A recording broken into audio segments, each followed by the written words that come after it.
हिंदू असू द्या की घर, हिंदू धर्म संस्कृतीनुसार देवाची पूजा किंवा आरती केल्यानंतर प्रसाद वाटला जातो. हा प्रसाद म्हणजे ईश्वराची कृपाच मानली जाते. प्रसाद नेहमी उजव्या हातानेच घेतला जातो. उजव्या हाताखाली डावा हात धरला जातो. डाव्या हाताने प्रसाद घेणे अशुभ मानले जाते. परंतु बऱ्याच लोकांना ही अंधश्रद्धा असावी असे वाटते.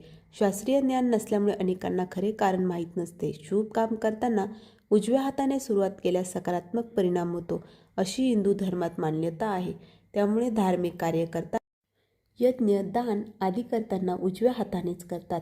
हवन करताना आणि यज्ञ नारायण भगवंताला आहुती देताना उजव्या हाताचाच वापर करतात. उजवा हात सकारात्मक ऊर्जा देणारा आहे. आपल्या परंपरेनुसार प्रसाद म्हणजे भगवंताचा आशीर्वाद होय. त्यामुळेच आपल्या पूर्वजांनी ही प्रथा रूढ केली आहे. त्यामुळेच प्रसाद हा नेहमी उजव्या हातानेच घेतला जातो. शिवाय डाव्या हाताचा वापर शारीरिक सुचितेसाठी करण्यात येत असल्याने प्रसादाचे पावित्र्य राखण्यासाठीही डाव्या हाताचा वापर न करणे चांगले समजले जाते.